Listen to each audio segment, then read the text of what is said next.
ನಮ್ಮ ಹುಡುಗರು ಈ ಐ ಟಿ ಲೈಫ್ನ ಏನು ಅನ್ಕೊಂಡ್ಬಿಟ್ಟವ್ರೆ ಅಂದರೆ ಎ.ಸಿಲಿ ಕೂತ್ಕೊಂಡು ಲ್ಯಾಪ್ಟಾಪ್ ಹಿಡ್ಕೊಂಡು ಫ್ರೀ ಕಾಫಿ ಕುಡ್ಕೊಂಡು ಕಣ್ ತುಂಬ ನೋಡ್ತಾರೆ ಬೇಬ್ಸ್, ಬ್ರೇಕ್ ಟೈಮಲ್ಲಿ ಹೊಡಿತಾರೆ ಸ್ಮೋಕ್ಸು, ತಿಂಗಳಾದ ಕೊನೆಯಲ್ಲಿ ಚೆನ್ನಾಗಿ ಎಣಸು.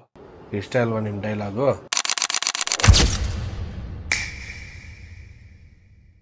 ನಮಸ್ಕಾರ ಎಲ್ರಿಗೂ, welcome back to life between cuts. Road full signal ತುಂಬಿರೋ ಟ್ರಾಫಿಕ್ ಫುಲ್ಲು ಹಾರ್ನು, ತಲೆ ಫುಲ್ಲು ಯೋಚನೆ. ಹೊಡಿತಿರೋ ಹಾರನ್ಗೆ ಗಾಡಿಗಳು ನಿಲ್ಲುತ್ತೋ ಏನೋ, ಆದರೆ ತಲೆಯಲ್ಲಿ ಓಡ್ತಿರೋ ಯೋಚನೆ ಮಾತ್ರ ನಿಲ್ಲಲ್ಲ. ನಮ್ಮ ಫಿಲಮ್ ಮೇಕರ್ ಸ್ಟೈಲಲ್ಲಿ ಹೇಳಬೇಕಂದ್ರೆ ಈ ತಲೆಯಲ್ಲಿ ಓಡ್ತಿರೋ ಯೋಚನೆಗಳ ಮೂವಿಗೆ ಈ ಹಾರನ್ಗಳೇ background music. Company login time ಏನೋ 11 ಗಂಟೆಗೇನೆ, ಆದರೆ ನನ್ನ ಲಾಗಿನ್ ಟೈಮು ಬೈಕ್ ಸ್ಟಾರ್ಟ್ ಆದಾಗಿಂದಾನೆ. ಎಲ್ಲರೂ ಅಂದ್ಕೊಂಡಂಗೆ ಐ ಟಿ ಆಫೀಸಲ್ಲಿ ಎ ಸಿ ಇರ್ಬೋದು, ಬಟ್ ರೋಡಲ್ಲಿ ಇಲ್ವಲ್ಲ ಬಾಸ್.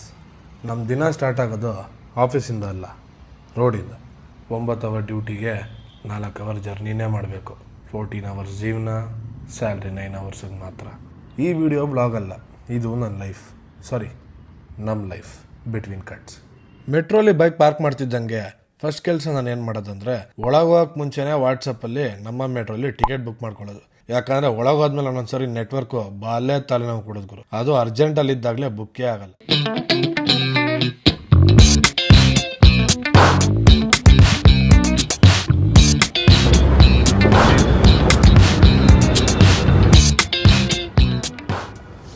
ಈ ನಮ್ಮ ಬೆಂಗಳೂರು ಟ್ರಾಫಿಕ್ ಕಮ್ಮಿ ಆಗಲಿ ಅಂತ ಏನೇನೆಲ್ಲ ಗೌರ್ಮೆಂಟ್ ಮಾಡಿದ್ರು, ಎಷ್ಟೇ ಮೆಟ್ರೋಗಳಾದರೂ ಬೆಂಗಳೂರು ಟ್ರಾಫಿಕ್ ಜಾಸ್ತಿನೇ ಆಗ್ತಿದೆ ಬಿಟ್ಟರೆ ಕಮ್ಮಿ ಆಗೋ ಲಕ್ಷಣ ಅಂತೂ ಯಾವುದೂ ಕಾಣ್ತಾನೆ ಇಲ್ಲ ಗುರು. ಅದರಲ್ಲಿ ಬೇರೆ ನಾರ್ತ್ ಕಡೆಯಿಂದ ತುಂಬ ಜನ ಬಂದು ತುಂಬ ಜನ ಚೆನ್ನಾಗಿ ಕೆಲಸ ಮಾಡ್ಕೊಂಡು ಚೆನ್ನಾಗಿ ಬೆರ್ತ್ಕೊಂಡು ಹೋಗ್ತಿರೋರು ಇದ್ದಾರೆ. ಆದರೆ ತುಂಬ ಜನ ಕಂಪ್ಲೇಂಟ್ ಮಾಡೋರೇ ಆಗೋಗ್ಬಿಟ್ರು, ಬೆಂಗಳೂರಲ್ಲಿ ಬದುಕೋಕ್ಕೆ ಕಷ್ಟ, ಟ್ರಾಫಿಕ್ ಜಾಸ್ತಿನ ಯಾರಿಂದ ಸ್ವಾಮಿ? ಈ ನಮ್ಮ ಮೆಟ್ರೋಲಿ ಬೇರೆ ಟೈಮ್ ಹೆಂಗೋ ಗೊತ್ತಿಲ್ಲ, ಬಟ್ ಈ ಆಫೀಸ್ ಅವರ್ಸಲ್ಲಿ ಮೆಟ್ರೋ ಹತ್ತಬೇಕು ಅಂತ ಬಂದಾಗ ಒಂದು ಸೀಟು ಸಿಗಲ್ಲ ಗುರು.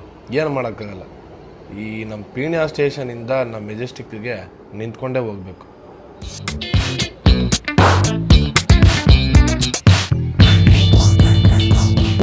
Train will arrive in Nadaprabhu Kempegowda Station, Majestic.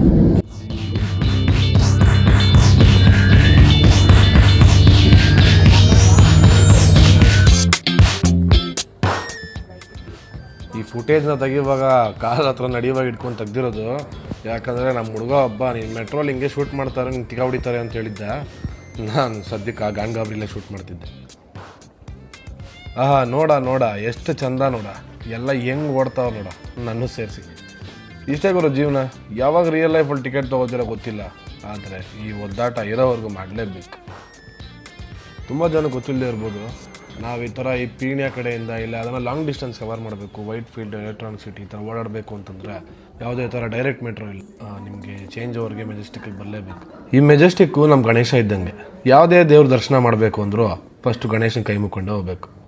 ಅದು ಈ ಟೈಮಲ್ಲಿ ಕೂತ್ಕೊಳ್ಳೋಕೆ ನಾವು ಸೀಟ್ ಸಿಕ್ಬಿಟ್ರೆ ನಮ್ಗೆ ಯಾವ ಥರ ಫೀಲ್ ಇರುತ್ತೆ ಅಂದರೆ ರಾಜ್ಯದ ಕುರ್ಚಿನೇ ಸಿಗ್ದಂಗೆ ಆಗ್ಬಿಡೋದು ಗುರು. ಇಲ್ಲೆಲ್ಲ ಜನ ಜೀವನದಲ್ಲಿ ಎಲ್ಲೋ ಓಡ್ತಾ ಇದ್ದಾರೆ, ಯಾರಿಂದ ಓಡ್ತಾ ಇದ್ದಾರೆ ಅವ್ರಿಗೂ ಗೊತ್ತಿಲ್ಲ, ನನಗೂ ಗೊತ್ತಿಲ್ಲ. ಈ ಮೆಟ್ರೋ ಬರೀ ಟ್ರಾನ್ಸ್ಪೋರ್ಟ್ ಅಲ್ಲ, ಇದೊಂಥರ ಮೂವ್ ಆಗ್ತಿರೋ ವೆಯ್ಟಿಂಗ್ ರೂಮ್ ಇದ್ದಂಗೆ. ಎಷ್ಟೋ ಜನದ ಕನಸು, ಅವ್ರ ಸ್ಟ್ರೆಸ್ಸು ಮತ್ತು ಅವ್ರ ಸೈಲೆನ್ಸು ಎಲ್ಲ ಒಂದೇ ಜಾಗದಲ್ಲಿ.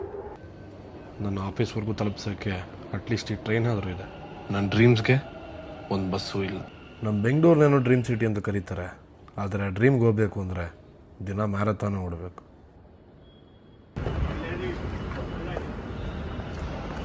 ಮೆಟ್ರೋಯಿಂದ ಆಫೀಸ್ಗೆ ಆಲ್ಮೋಸ್ಟ್ 1 ಕಿಲೋಮೀಟ್ರ್ ಇದೆ. ಬಾಡಿ ಆಲ್ರೆಡಿ ಟಯರ್ಡ್ ಆಗಿದೆ, ಮೈಂಡ್ ಫುಲ್ ಆಗಿದೆ.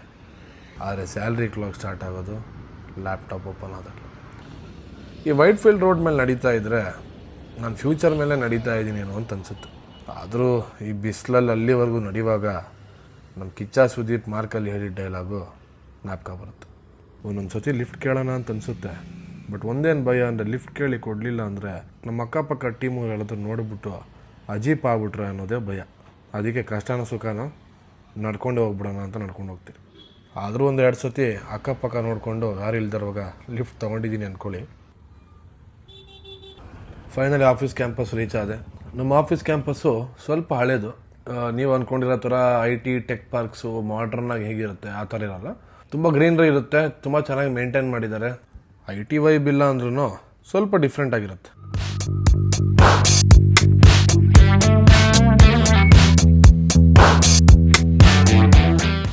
ಕ್ಯಾಂಪಸ್ ಒಳಗೆ ಬರ್ತಿದ್ದಂಗೆ ಫಸ್ಟ್ ಫ್ಲೋರ್ ಎಂಟ್ರ್ ಆಗಲ್ಲ.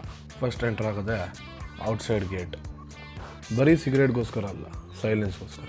ಸಿಗರೇಟ್ ನನ್ನ ಅಡಿಕ್ಷನ್ ಅಲ್ಲ, ನೆಮ್ಮದಿ ಅದೇ ನನ್ನ ಅಡಿಕ್ಷನ್. ಇದು ಬರೀ ಒಂದು ಪಫ್ ಅಲ್ಲ, ಒಂದು ನಿಮಿಷದ ಫ್ರೀಡಮ್.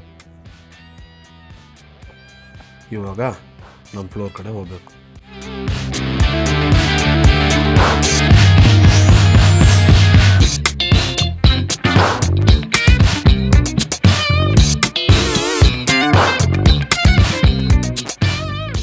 ಇವಾಗಿಂದ ನಮ್ಮ ಸ್ಯಾಲ್ರಿ ಕ್ಲಾಕ್ ಸ್ಟಾರ್ಟ್ ಆಗುತ್ತೆ. ಈ ಟ್ರಾವೆಲ್ ಮಾಡಿದ 2 ಅವರು. ಇವಾಗ ಲಂಚ್ ಬ್ರೇಕ್. ಲಂಚ್ ಬ್ರೇಕ್ ಅಂದರೆ ರೆಸ್ಟ್ ಅಲ್ಲ, ನಮ್ಮ ಬ್ಯಾಟ್ರಿನ 20%ಇಂದ 40%ಗೆ ಚಾರ್ಜ್ ಮಾಡ್ಕೊಳ್ಳೋದು. ಈ ನಮ್ಮ ಕ್ಯಾಂಪಸಲ್ಲಿರೋ ಕ್ಯಾಂಟೀನಲ್ಲಿ ನನಗೆ ಊಟ ಸೆಟ್ ಆಗಲ್ಲ. ನಮ್ಮದೇನಿದ್ರು ನಾಟಿ ಸ್ಟೈಲು. ನಮ್ಮ ಮಧ್ಯಾಹ್ನಕ್ಕೆ ಮುದ್ದೆ ಇರಲೇಬೇಕು. ಅದಕ್ಕೆ ನಾವು ಈಚೆನೇ ಹೋಗಿ ತಿನ್ಕೊಂತೀವಿ. ಊಟ ಮುಗಿಸ್ಕೊಂಡು ಮತ್ತೆ ಬ್ಯಾಕ್ ಟು ಡೆಸ್ಕ್. ಏನೇನು ಪೆಂಡಿಂಗ್ ಕೆಲಸಗಳಿದೆ ಎಲ್ಲ ಮುಗಿಸಿ ಬೇಗ ಆಫೀಸ್ ಬಿಡಬೇಕು. ಯಾಕಂದರೆ ಮತ್ತೆ 2 ಅವರ್ ಟ್ರಾವೆಲ್ ಮಾಡಬೇಕಲ್ಲ. ಅದಾದಮೇಲೆ ಮನೆಗೆ ಹೋಗಿ ಮತ್ತೆ ಲಾಗಿನ್ ಆಗಬೇಕು. ಆಫೀಸ್ ಏನೋ ಬಿಟ್ಟಾಯಿತು, ಆದರೆ ವರ್ಕ್ ಇನ್ನೂ ಮುಗ್ದಿಲ್ಲ. ಅಷ್ಟರಲ್ಲಿ ನನ್ನ ಟ್ರಾವೆಲಿಂಗ್ ಶಿಫ್ಟು ಸ್ಟಾರ್ಟ್ ಆಯಿತು. ಇವಾಗ ಮತ್ತೆ ಅದೇ ರೋಡು, ಅದೇ 1 ಕಿಲೋಮೀಟ್ರ್ ವಾಕು, ಅದೇ ಕ್ರೌಡ್, ಅದೇ ಕ್ಯೂ, ಅದೇ ಸೈಲೆನ್ಸ್. ಅದು ಹೋಗುವಾಗ ಮೆಟ್ರೋಲಿ 1 ಸೀಟ್ ಕೂಡ ಸಿಗಲ್ಲ ಗುರು. ಫುಲ್ ಪ್ಯಾಕ್ಡ್ ಆಗಿರುತ್ತೆ. ಮನೆ ರೀಚ್ ಆಗೋಷ್ಟರಲ್ಲಿ ನಾನು 2 ಕೆಲಸ ಮಾಡಿರ್ತೀನಿ. ಒಂದು ಕಂಪ್ನಿಗೋಸ್ಕರ, ಒಂದು ಸಿಟಿಗೋಸ್ಕರ. ಬಾಡಿ ಏನೋ ಆಫೀಸಿಂದ ಮನೆಗೆ ಹೋಗ್ತಾ ಇದೆ, ಆದರೆ ಮೈಂಡು ಆಲ್ರೆಡಿ ರೆಸಿಗ್ನೇಷನ್ ಮೇಲು ಟೈಪ್ ಮಾಡ್ತಾ ಇದೆ.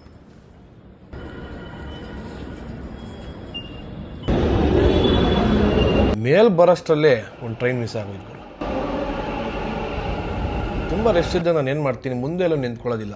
2 ಕಂಪಾರ್ಟ್ಮೆಂಟ್ ಜಾಯಿನ್ ಮಾಡಿರ್ತಾರಲ್ಲ, ಆ ಕಡೆ ಬಂದು ನಿಂತ್ಕೊಂಡ್ಬಿಡ್ತೀನಿ. ನೆಟ್ಫ್ಲಿಕ್ಸಲ್ಲಿ ಅದನ್ನು ಸೀರೀಸ್ ಆಫ್ಲೈನಲ್ಲಿ ಡೌನ್ಲೋಡ್ ಮಾಡಿರ್ತೀನಿ. ಸೈಲೆಂಟಾಗಿ ನೋಡ್ಕೊಂಡು ನಿಂತ್ಕೊಂಡ್ಬಿಡ್ತೀನಿ. ನಮ್ಮ ಮೆಟ್ರೋಲಿ ಮಾರ್ನಿಂಗ್ ಎಲ್ಲರೂ ಸ್ಟ್ರೇಂಜರ್ಸ್ ಥರ ಅನ್ನಿಸ್ತಾರೆ, ಆದರೆ ಸಾಯಂಕಾಲ ಫ್ಯಾಮಿಲಿ ಮೆಂಬರ್ಸ್ ಥರ ಅನ್ನಿಸ್ತಾರೆ.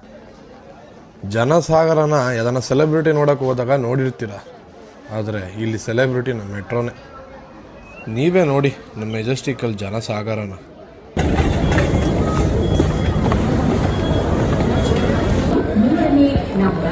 ಅದು ಈವ್ನಿಂಗ್ ಟೈಮಲ್ಲಿ ಓಡಾಡೋದು ಕಷ್ಟ ಗುರು.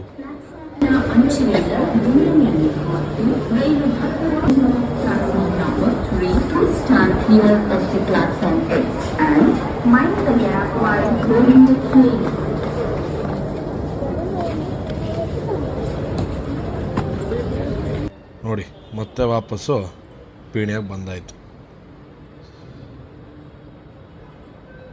ಇಲ್ಲಿಂದ ಮತ್ತೆ ಪಾರ್ಕಿಂಗ್ ಕಡೆ ಹೋಗಿ ಗಾಡಿ ಎತ್ಕೊಂಡು ಮನೆ ಕಡೆಗೆ ಹೊರಡಬೇಕು. ಗೊತ್ತಿಲ್ಲದೆ ಇರೋ ಜನ ಹೇಳ್ತಾರೆ 9ರಿಂದ 10 ವರ್ಕ್ ಮಾಡ್ತಾರೆ ಅಷ್ಟೇ IT ಅವರು ಅಂತ. ಆದರೆ ರೋಡ್ ಮೇಲೆ ಹೋಗುವ 4 ಅವರ್ ಜರ್ನಿ ಇದೆಯಲ್ಲ, ಅದನ್ನು ಯಾರೂ ಕೌಂಟ್ ಮಾಡೋದಿಲ್ಲ. This is reality. ಸೊ ಇದು ನನ್ನ ಇವತ್ತಿನ journey. Middle class by life, engineer by profession, film maker by dream, content creator by decision. So ನೀವು ನೋಡ್ತಿರೋ ಇವತ್ತಿನ ಎಂಟೈರ್ ಕಂಟೆಂಟು ಮೊಬೈಲ್ನ ಹ್ಯಾಂಡ್ ಹೆಲ್ಡ್ ಇಟ್ಕೊಂಡೇ ಶೂಟ್ ಮಾಡಿದ್ದೀನಿ. ಈ ಸಣ್ಣ ಎಫರ್ಟ್ಗೆ ನಿಮ್ಮದೊಂದು ಲೈಕ್ ಇರಲಿ. ಫಾಲೋ ಮಾಡಿ, ಶೇರ್ ಮಾಡಿ, ಸಬ್ಸ್ಕ್ರೈಬ್ ಮಾಡಿ. ಈ ಲೈಫ್ ಬಿಟ್ವೀನ್ ಕಟ್ಸ್ನಲ್ಲಿ ಒಂದು ಪಾರ್ಟ್ ಆಗಿ. ಕೊನೆಯದಾಗಿ ನಾನು ಯಾವಾಗಲೂ ಹೇಳೋ ಹಂಗೆ, ಲೈಫ್ ಅನ್ನೋದು ಒಂದೇ ಒಂದು ದೊಡ್ಡ ಚೀನಲ್ಲ ಗುರು. ತುಂಬ ಕಟ್ ಸೇರಿದ್ರೇ ಒಂದು ಸ್ಟೋರಿ, ಆ ಸ್ಟೋರಿನೇ ಜೀವನ. ಇವತ್ತಿನ ಕಟ್ ಸರಿ ಇಲ್ದಿರ್ಬೋದು, ಆದರೆ ಮುಂದಿನ ಕಟ್ ಸರಿ ಇರುತ್ತೆ ಅನ್ನೋ ಹೋಪ್ಸ್ ಇಟ್ಕೊಂಡು ಆಸೆ ಮತ್ತು ಕನಸು ಎರಡನ್ನೂ ಬಿಡದೇನೆ ಮುಂದೆ ಸಾಕ್ತಾರೆ. ಕಟ್ 4ಅಲ್ಲಿ ಸಿಗೋಣ. Thank you all. ಧನ್ಯವಾದ. ಜೈ ಹಿಂದ್, ಜೈ ಕರ್ನಾಟಕ. ಕೊನೆಯದಾಗಿ ಜೈ ಕನ್ನಡ.